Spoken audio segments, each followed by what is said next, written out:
In December 1635, English lawyer and antiquarian John Selden published Mare Clausum, a legal treatise that argued for closed seas and defended English sovereignty over territorial waters.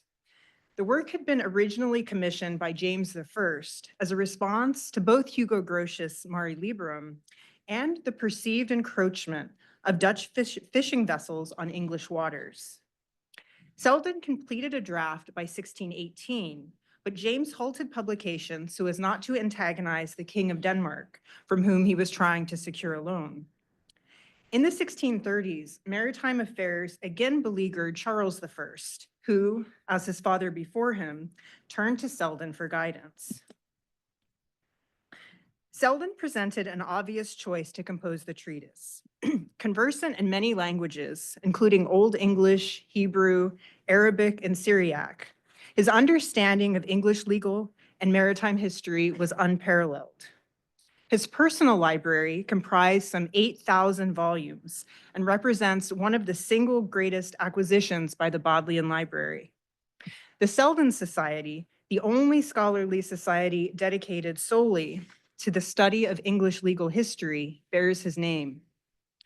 Poet John Milton considered Selden the chief among learned men reputed in this land, and another contemporary claimed, "What Selden did not know, no one knew." My own interest in Mare Clausum, however, transcends Selden. To my knowledge, his treatise represents the only printed work on maritime law published in early modern Europe to include maps. This detail makes it a particularly useful case study at the intersection of legal history and cartography. Maps depicting ocean space abounded in the period's atlases and chronicles, and yet their absence from books on the law of the sea appears curious. After all, both legal writers and cartographers had to contend with the problem of depicting ocean space and liminal areas such as bays, havens, ports, and rivers. And jurisdiction remains a key aspect of maritime law.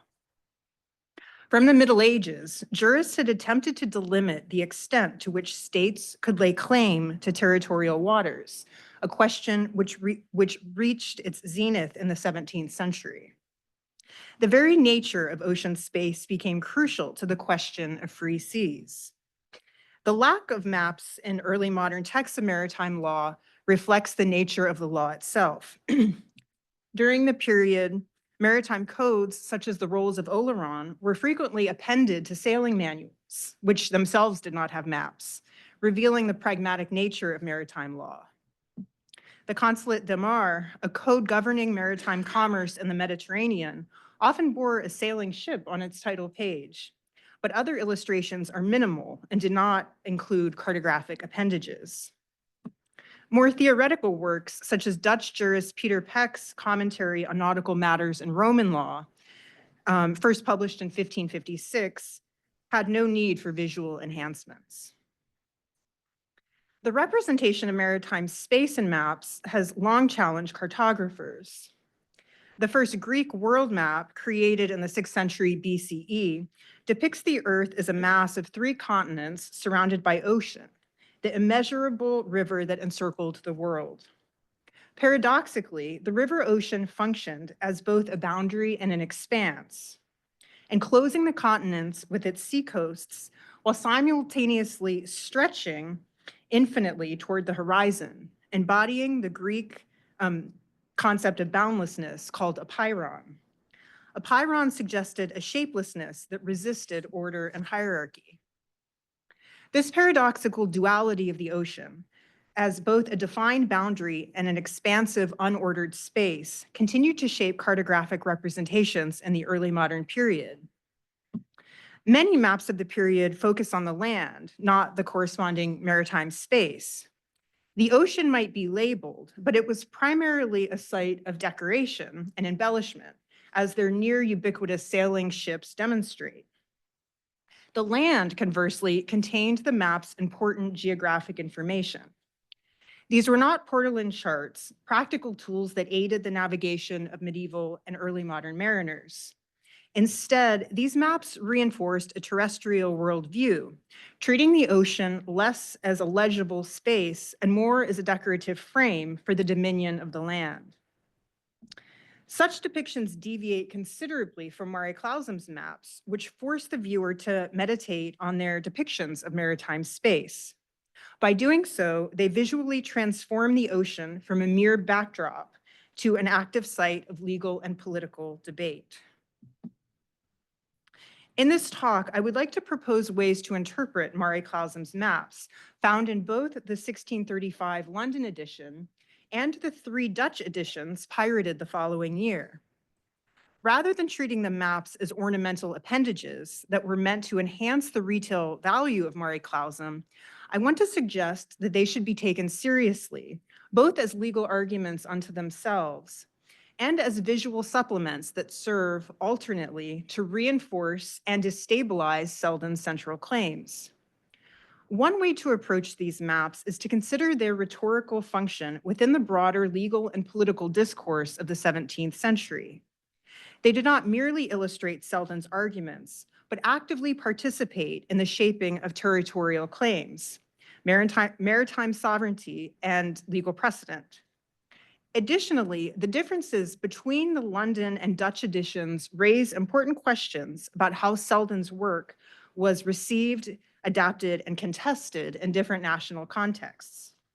By examining the maps closely, we can gain a deeper understanding of how visual media contributed to the circulation of legal ideas in early modern Europe.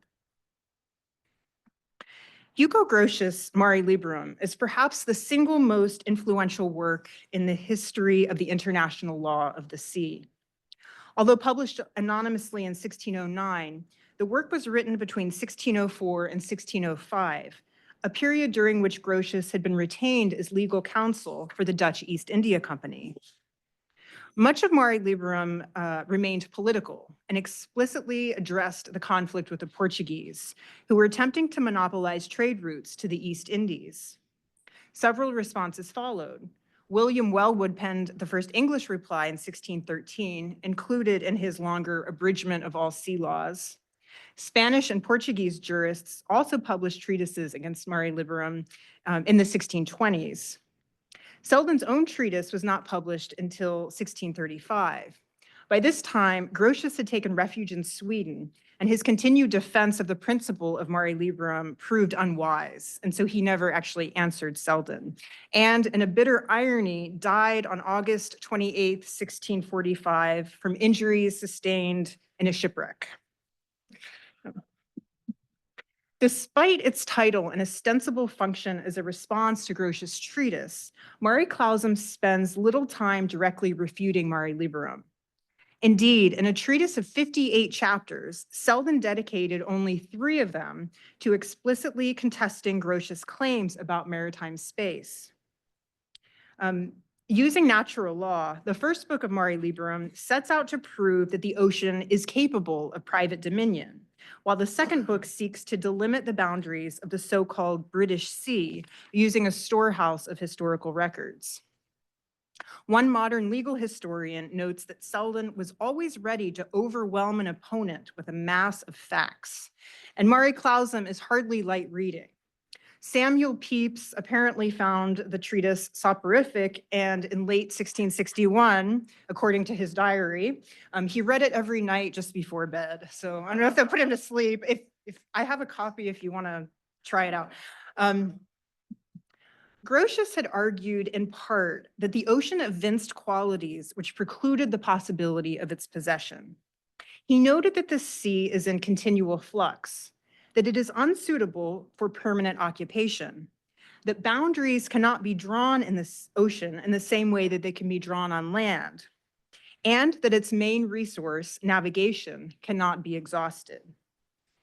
But, Selden argued, none of these qualities precludes private dominion. In chapter 20, Selden counters the claim that possession of the sea necessarily impedes freedom of navigation, stating that a thing can at once be possessed and the source of inexhaustible resources. He uses the example of a candle used to light a multitude of additional candles. The original candle is still in the possession of its owner. In chapter 21, he dismisses Mare Liberum's contention that the continual motion of ocean waters renders its ownership impossible. He argues that the waters of rivers and fountains are more in flux than the water of the sea, and yet rivers and fountains are subject to private dominion.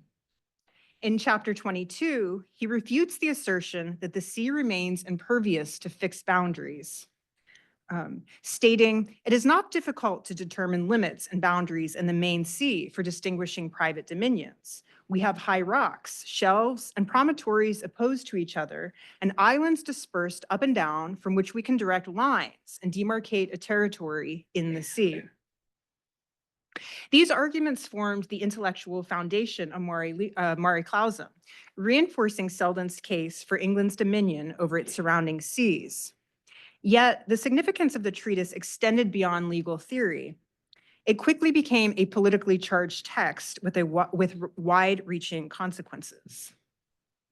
Not surprisingly, then, Mare Clausum proved immensely popular.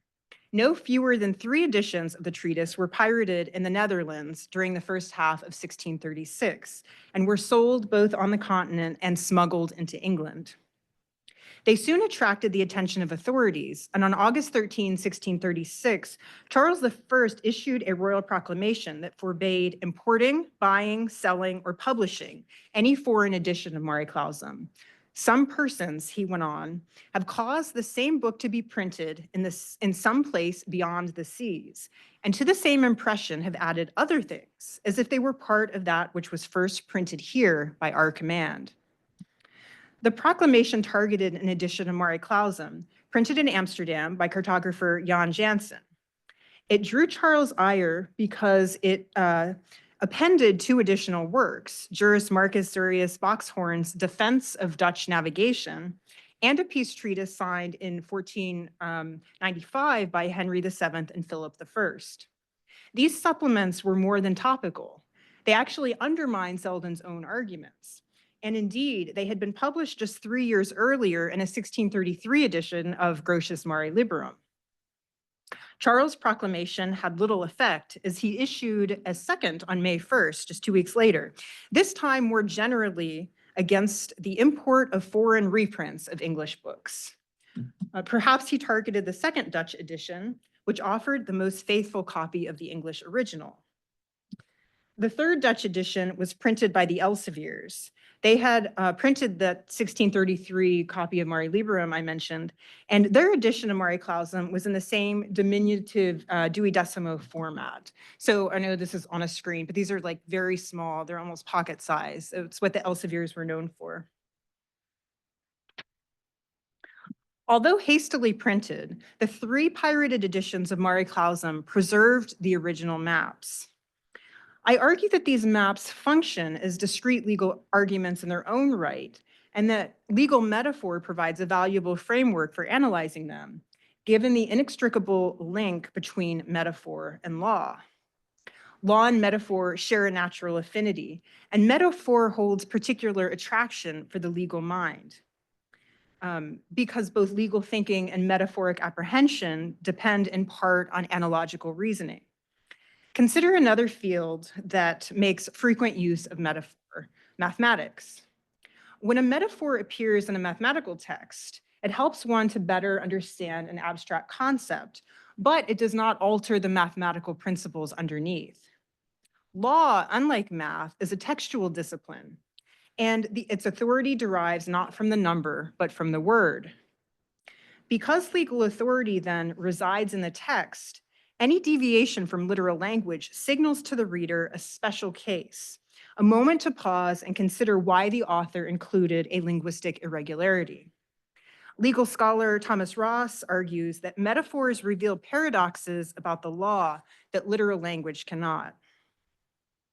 Viewing the maps of Mare Clausum metaphorically is especially productive in the Dutch editions, where the contrast between fixed text and mutable image becomes striking.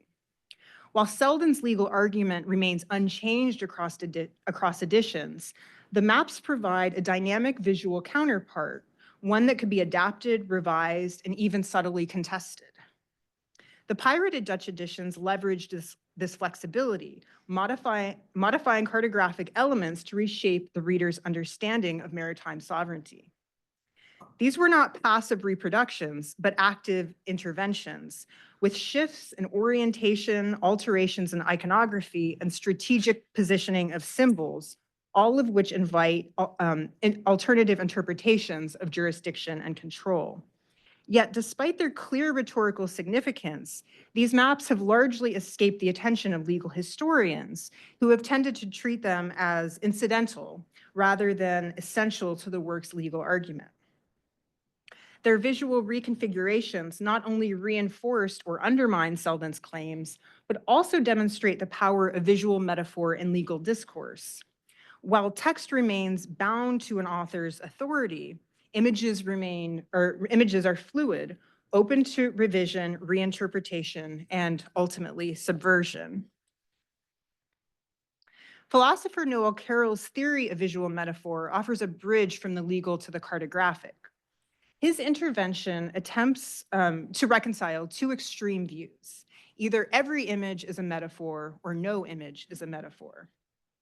Carroll argues that some images may be considered visual metaphors if they meet three criteria. First, the image must demonstrate what he calls homospatiality. That is, it must contain disparate elements in the same plane. Second, it must link disparate categories that are not physically compatible. Finally, it must provide some metaphoric insight. Carroll points to several examples that possess these criteria, perhaps none more arresting than René Magritte's La Viole, which may introduce either the thought that the face is a body or the body is a face. Let's look at a single map, this one from the first Leiden edition, to test Carroll's theory of visual metaphor. First, does it contain disparate elements in the same plane? Maps with decorations like sailing ships force the viewer to vacillate between two perspectives. That is, if one only views the map's geographic information, the British Isles, then we enjoy an aerial perspective. But if we look at the ship or the sea creature, then suddenly our perspective has shifted to horizontal. The map itself has not changed, of course, but our orientation to its contents has. Thus, the image produces a polarizing effect, which pulls one toward the aerial and the horizontal perspectives in equal measure. In his work on metaphor, philosopher Monroe Beardsley posits that it is this tension that prompts the listener, or in this case, the viewer, to seek metaphoric meaning. Carroll's second criteria insists that a visual metaphor must link disparate categories that are not generally physically compatible. Here again, the sea creature and the little galleon represent disparate categories. If they are removed, as shown here, then we're left with a relatively sterile map whose purpose is to convey geographic and political information. But if they are replaced, then suddenly the map assumes an additional purpose, whether to delight or, as historian Richard Unger argues, to display human domination over the sea, or even to demonstrate the engraver's skill and knowledge of contemporary conventions of map making. None of these purposes are mutually exclusive. A map can at once delight and impart knowledge, but the impossible relative proportions of the ship and the land render the image not physically compatible. Finally, Carroll argues that the image must produce metaphoric insight in the viewer. And here's where the map's legal environment becomes critical to their apprehension. If these maps are removed from the treatise, then they comprise essentially different maps, I'd argue. In other words, there's nothing inherently legal about these images. Rather, it is their textual surroundings that imbue them with an ineradicable legal significance. Unsurprisingly, Selden's arguments supporting the practical division of maritime space find a visual counterpart in the treatise's maps. And I'll start with the map of England from the London edition. This map is easily traceable. It had been appended to a proclamation of 1605, a note of the headlands of England. This proclamation had been commissioned by Sir Julius Caesar, who served as a judge of the High Court of Admiralty. The proclamation's text and image define the king's jurisdiction over coastal waters in England. The proclamation certified that the king's maritime domain extended in straight lines from one headland to the next, rather than strictly following the coastline. In his treatise, Selden writes of the proclamation, the prescribed limits were outlined in a map engraved on brass and published by the king's command. It depicted both the designated maritime boundaries and the relevant ports and creeks marked by direct lines connecting one headland or adjacent island to the next along the English coast. A juxtaposition of these maps unveils how metaphor functions within the cartographic realm. The proclamation map is clinical in its appearance. It does not visually separate the land from the water, nor does it include any gratuitous decorations. The sole ornament consists of James I's coat of arms. In Mare Clausum's replication of the same map, on the other hand, the ocean is set off from the land by a zigzag moray pattern. The coat of arms has been removed and replaced with anglia. The run lines have been reduced, complementing the image's overall aesthetic. And its greatest revision of all comes in the introduction of an English galleon in the English Channel and a sea monster. He's covered up, but he's up there, in the North Sea. The proclamation map represents a utilitarian map. Its sterile conveyance of geographic information precludes metaphoric apprehension, and its sole decoration, the coat of arms, serves to visually reinforce royal authority. This map essentially replicates the textual information of the proclamation with a visual aid. The alterations made in the map of Mare Clausum's London edition, conversely, generate metaphoric significance. Indeed, this map manifests Selden's meditations on oceanic boundaries. In the first place, it demands reader engagement and possible manipulation of the physical book. And if you want to see it, I have a facsimile up here for later. And I also have an original of one of the Dutch editions. So no drinks up here if you come look at it. That cost a lot of money. Okay. So it demands reader engagement and possible manipulation of the physical book. The names of coastal towns are printed vertically, and in order to read them with ease, one is forced to rotate the book itself. The little ship and Leviathan, too, are vertically oriented, and only by turning the image can they be viewed comfortably. In her assessment of the mobility of maps, geographer Tanya Rossetto writes of movement as reimagination. And the map in Selden's treatise, both by its textual framing and probable tactile manipulation by the viewer, urges a reevaluation of its maritime space. By turning the image, the reader performs a symbolic act of dominion over the metaphoric sea depicted therein. In addition, the image presents the land and the water as fundamentally different kinds of spaces, the former stable, unchanging, the latter volatile, with waves and continual flux. And the map's run lines pass indiscriminately across both land and sea.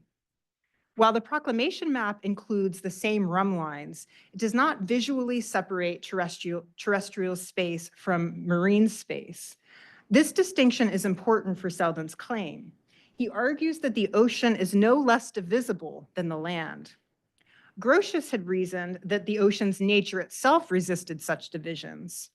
But Mare Clausum's map of England actually synthesizes the arguments of both jurists. While it admits that the ocean is a fundamentally different type of space than the land, it also shows that these differences have no bearing on the capacity to divide ocean space, even as its run lines cleanly separate both land and sea. At first glance, it seems unlikely that the engravers who produced the maps and the Dutch editions were attempting to alter them in a way to affect the reader's metaphoric insight regarding ocean space. They appear little more than copies that approximate the original maps.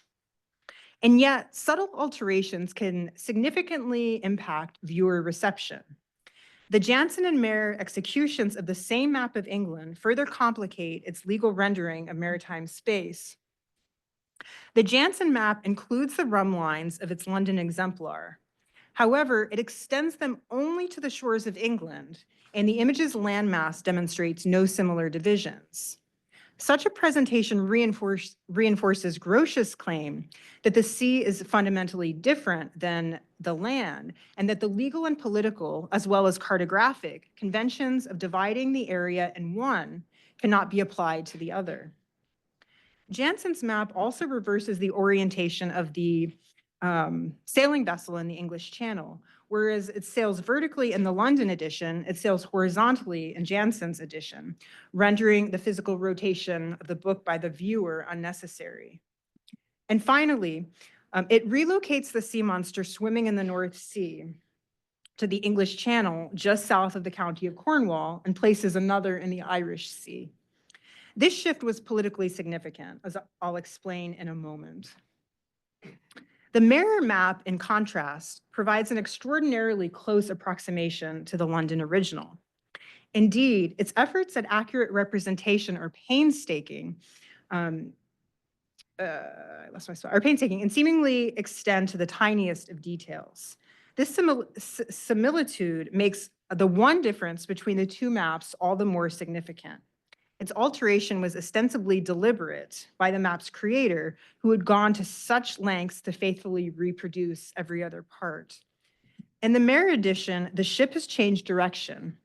Rather than sailing toward England, it sails away while flying the English flag.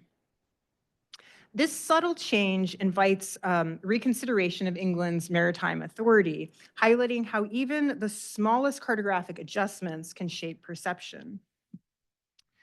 The alterations made to the map of the British Isles prove even more significant. In the Jansen edition on the right, the map of the British Isles replaces the sailing ship with a compass rose. You can kind of see it. With a compass rose, the sea creature with a sailing ship, and adds rum lines and fishing vessels. There. These changes modify the metaphoric meaning of the map considerably. The vessels represent a fleet of herring busses escorted by a Dutch naval ship for protection from harassment from British authorities. The North Sea fisheries remained a hotly contested issue in the period. Historian Martien Julia van Eddersum notes, every June, approximately 600 Dutch herring busses arrived on the fishing grounds near the Shetland Isles. The fleet followed the herring shoals on their journey south along the east coast of Great Britain for the remainder of the summer. When Grotius published Mare Liberum in 1609, James became alarmed and immediately issued a proclamation on fishing in response. It lamented the great encroachment on our jurisdiction and accused a multitude of strangers of fishing in British waters, forcing his own subjects to abandon their fishing. And as a result, the number of mariners daily diminishes, which is a matter of great consequence to our estate, considering how much the strength thereof consists in the power of shipping and the use of navigation. In April 1636, about the same time the pirated editions of Mare Clausum were circulating in England, Charles issued another proclamation for the restraint of fishing upon His Majesty's seas and coast without license, which reinforced James' 1609 proclamation. In the original London map, the sea creature can be interpreted as a policer of British waters, seeing to it that the Dutch herring busses do not encroach upon the space. But in the Amsterdam edition, the fishing fleet sails unimpeded. The sea creature, reduced in size, has been rendered impotent, and the naval vessel sits as a buffer between it and the busses. Similarly, the galleon patrolling the waters of the North Sea in the London edition has been quietly transformed into a compass rose, which sits helpfully in the North Sea, demonstrating perhaps the freedom of navigation in British waters. This is why the Jansen rendering of the map of England is significant as well. As noted, it removes the Leviathan off the coast of England's east, or from the water off England's east coast, opening the space, it's kind of covered, but opening the space for the Dutch herring busses. The Mare copy of the same map demonstrates remarkable similarity to its London exemplar. The Mares retain the original map's zigzag moray pattern, imposing Leviathan near the Shetland Isles and sailing ship in the North Sea. At first glance, its visual information does not shift the map's legal message about maritime space. A closer inspection, however, begins to disturb the apparent similitude. The Mare edition removes 2 of the 3 sea creatures that appear in the original map. This alteration opens the map's marine space, particularly in the Atlantic Ocean off Ireland and the Bay of Biscay. Whereas the London exemplar highlights the dangers of challenging English maritime dominion, the Mare revision posits the same space as agreeable to unimpeded navigation. The map's second revision, even more subtle, is no less meaningful. The little galleon traversing the North Sea has changed both flags and directions. In the London map, the ship flies the English flag, evinced by a rude approximation of St. George's Cross, and sails west towards the British Isles. The Mare ship, on the other hand, sails east toward Denmark. The English flag has been supplanted with the Cross of Burgundy, approximating perhaps a Spanish ship. This substitution remains open to all sorts of political and historical interpretations. For present purposes, however, it simply undermines Mare Clausum's prevailing ethos by depicting non-English ships sailing unimpeded through British waters. Further commentary proves challenging because metaphoric apprehension remains private and inaccessible, and a 21st century scholar can hardly surmise how such a revision would have acted upon the interpretation of a 17th century viewer. Besides, a reader in Leiden, Venice, or Paris might have had vastly different interpretations of a decorative ship's sailing direction. As legal scholar Thomas Ross notes, the culture in which we live imposes limits on the particular realities we can see through our metaphors. What is significant here is that the ship is not only an ornament within the context of Selden's treatise and its printing history, but rather a visible legal argument, one that arouses metaphoric receptivity in the reader. And as with writers who implement verbal metaphors, the designers of Mare Clausum's various maps could not control their apprehension. They might not have altered them in any way with any intention of shaping the reader's opinions about the freedom of the sea, although I think the Jansen copy was very deliberate. But the act of cartographic understanding ultimately lies with the reader or the viewer. In June 1636, the Elseviers, a printing house in Leiden, sent their own pirated copy of Mare Clausum to Selden. The two parties were already acquainted. In 1633, the House of Elsevier had printed a second edition of Selden's De Jurist. The Elseviers informed Selden that they could not keep enough copies of the London edition of Mare Clausum in stock, and so, at the recommendation of faculty from Leiden University, they had printed their own.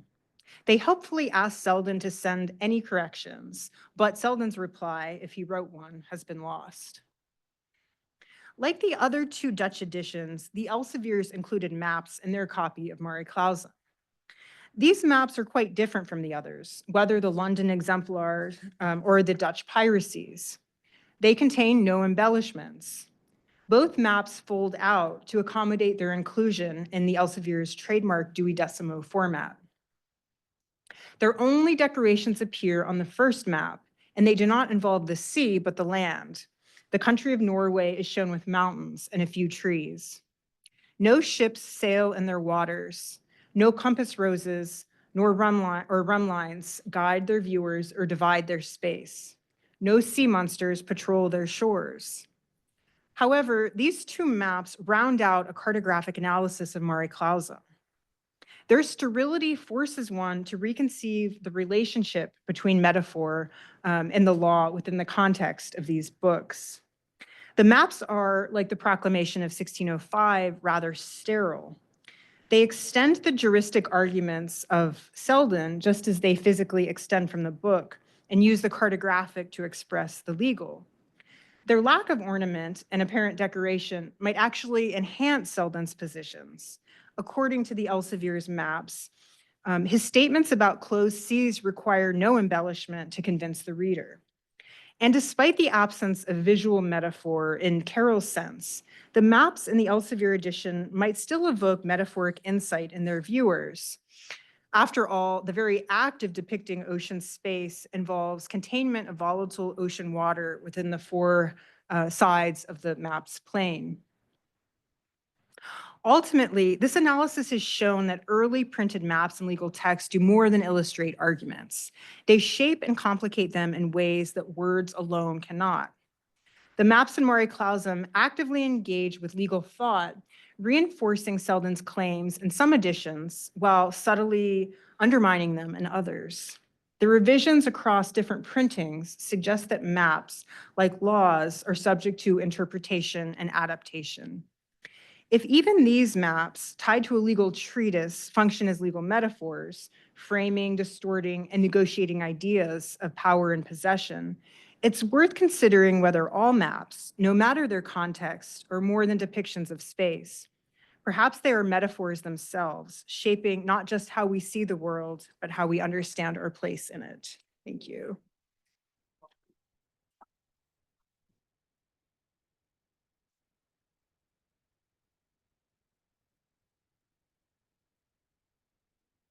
Thank you. Thank you. Wonderful as always. Do we have any questions, softballs or knuckleballs? For the foreigners, that's a baseball joke. Comment? I was struck by how different these maps looked, because, I mean, the place names are vertical or this way, the way you'd like to see them on sea charts. And in fact, sometimes it was hard, it was a figure ground problem. You know, what is the map? And I mean, England looks like a sea. I don't know, obviously that was intentional. You know, I've looked for a source of the first map, so the map of the British Isles. I don't know, like I haven't found a source for that map. Obviously, the proclamation map was easier, but I don't know. And I've looked. I think maybe that was just a Intended. He must have made the maps himself. Selden. No, you know, that's an interesting question. I don't know how involved he was in the maps. The only map that he actually talks about is the proclamation map. So he probably, I mean, he had 8,000 books. I'm sure he had a copy of that proclamation. But for the map of the British Isles, he doesn't mention it in the text. He actually says kind of the opposite. He says, you don't even need a map to understand how far British waters go. Like they go forever. I mean, he actually argued that British territorial waters extended south to the coast of Spain, which seems a little improbable. But that's in part why the map of the British Isles is included, because it includes everything he claimed for Britain. Why don't, I'll try to do my best Vanna White here. Thank you. Haley, thank you so much. That was a really provocative paper. I have a comment and a question. I'm still thinking about your use of metaphor as a kind of critical lever. I need to think about that a little more, and I would love to talk to you more about that at some point.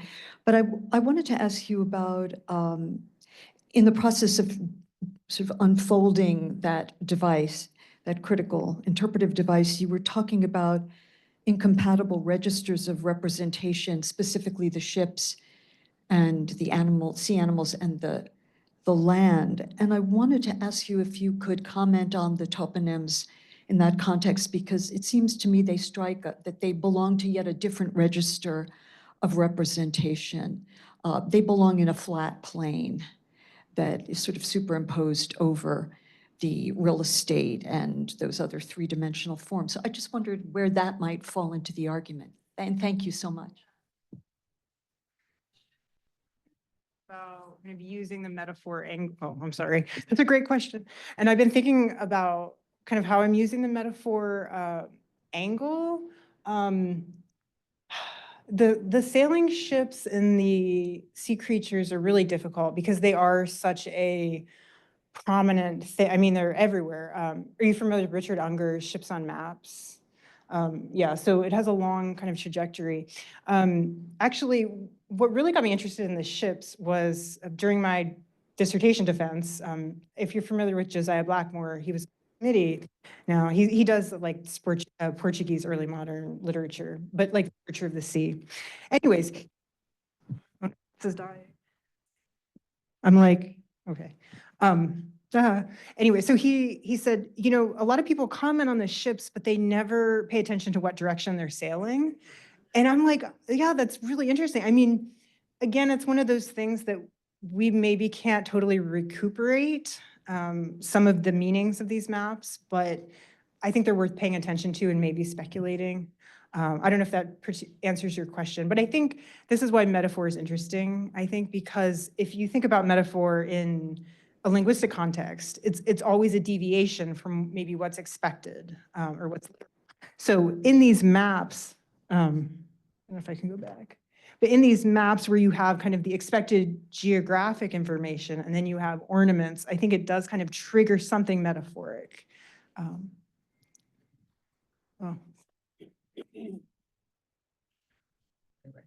Okay. I fear that like the Grail in Indiana Jones, if I cross that path, everything will fall apart.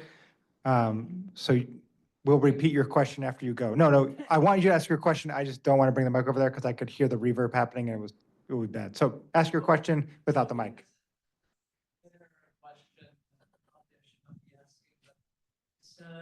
Are you saying rum or run by? Oh, rum, RHUMB. So like the compass roses. Yeah, not like Bacardi, no. The rum lines, yeah. You're welcome. There are lines of constant bearing. If you come to the exhibition that will be opening in October, you can learn more. Okay.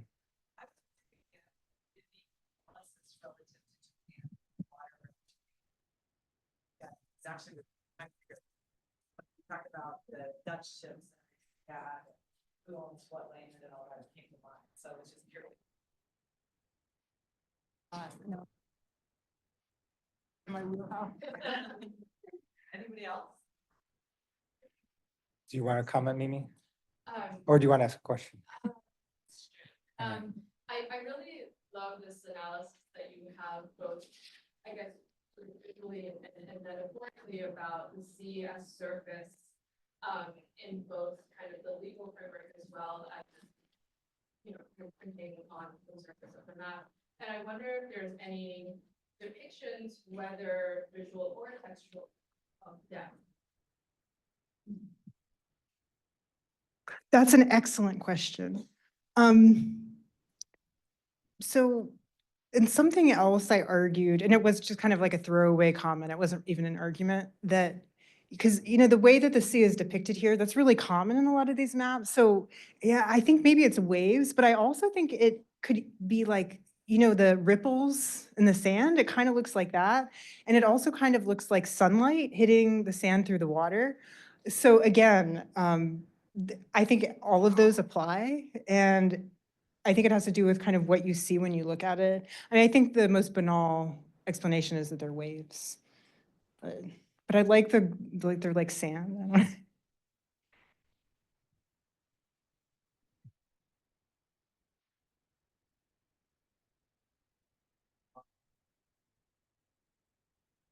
Yeah.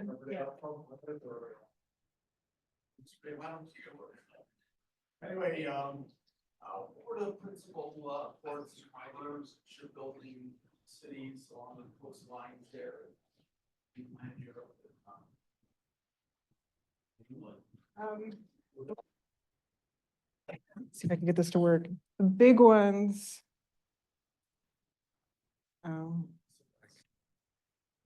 You talk, okay. Okay. So kind of in the east, like up all along there, there's a lot of maritime activity and fishing because again, those were where the herring, all the herring fisheries. And then on the west, like Manchester, Liverpool. And then in this like down here, all those.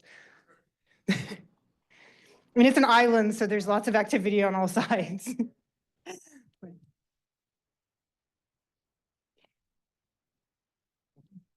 Liverpool. Harry, this is really interesting, but I'm trying to put it as simply as I can. You're saying the role of these maps as metaphor, I hesitate to use the word arguments, but what they force us to do is change the framework in which we're using to interpret or determine what the content, right? Mhm. And so it's, well, first, we'll stop there. Yeah, I mean, actually, if you think about it, I mean, if you think about yourselves, probably way more people, even who bought the text, were going to look at the map. I mean, you open the book, you look at the maps, you've engaged with the maps. You read the treatise, you're reading however many, like 50 chapters that are kind of boring. So I'm pretty confident that more people would have engaged with the maps. That doesn't really answer your question, but I'm just kind of like thinking about how people would. It's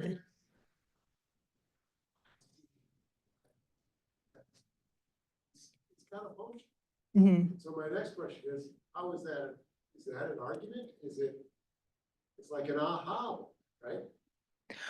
Well, I think the most interesting addition is this one, this first Amsterdam edition, because it does include things like the herring fish, like fishing. I mean, it like illustrates it, and it appends two other texts that are arguing for open seas. So it's kind of like a middle finger to England, and then but then it gets sent back to England, and it pisses off Charles. So yes, I mean, but again, but even if you think about legal arguments themselves, unless a jurist read the treatise and then wrote a response, and we have a record of that, we don't really know how readers, I mean, they could have left marginalia, but generally we don't know how they would have interpreted the text, let alone the images. So it's all kind of feeling around in the dark. Although my speculation that the book would have been turned, so I don't teach this whole thing, but I like tell my students about it. And I was passing around the book once, and when they got to that map of England, they all were rotating the book to look at the map. And I thought, yes, that's exactly how early moderns would have looked at that map. So that was a kind of cool moment. Because you speculate on these things, but you never really can know. How much of this still exists in maritime law as we know it today? Sadly for Selden, he did not win out. I'm oversimplifying, but Grotius and the idea of free sea is completely what we still, I mean, there are territorial waters.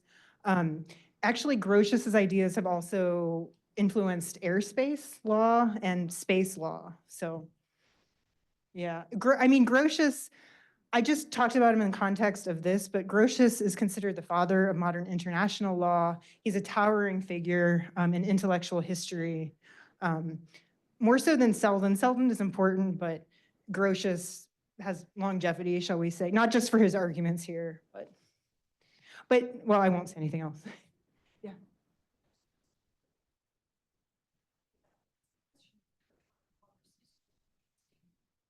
And historically as well, because along with proprietary claims on the land, on the water, there also come responsibilities because of trade.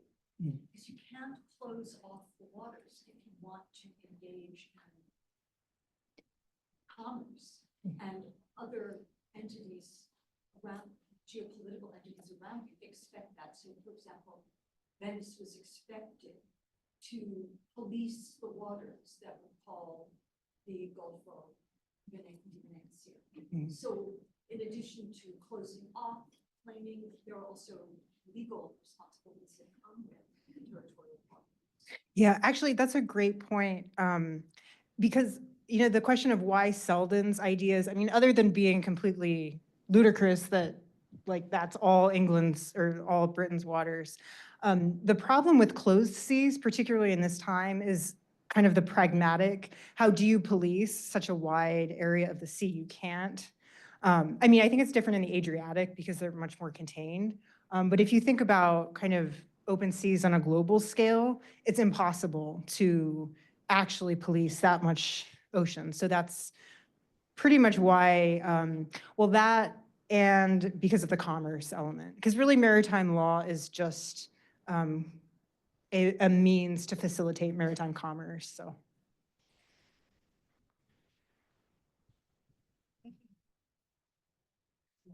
Okay. So the Dutch were really interested in copying this. Why the Dutch, and did other countries have their own pirated versions as well? Why the Dutch? I think because it was targeted at the Dutch. So they were particularly interested in it. I think the political situation of the 1630s. And I think just economically, because this book was so popular, there was a high incentive to pirate it. Now, this is not the only, like piracy happened all the time. And I don't mean on the sea. I mean, like in the workshop, there was lots of piracy. Books were pirated left and right. They had laxer copyright ideas. So, you know, it was just a bestseller essentially. I mean, that's maybe a stretch, but No, in Amsterdam and Leiden were map publishing centers, and publishing centers, so that they were going to be pirated, and there aren't that many places they would be pirated from. It's like Paris, Amsterdam, Antwerp. they weren't, actually to answer the second part, they weren't pirated anywhere else. It was just the Netherlands. So these are the only pirated. One comment / question I had was about the border. The pirate editions have border on 4 sides, but the Selden one has a border on 2 sides. Is that like, yeah, what is that? I've seen that, and it's one of those things where I don't know, so I'm not gonna bring it up if no one else brings it up. I don't, if you have any ideas, given enough time, I could make some kind of argument about it. All right, any last questions? All right, well, thank you all for coming. Let's thank Haley. If anyone wants to see the book, you can look at it now or come back and use the Newberry Library. There's 2 maps.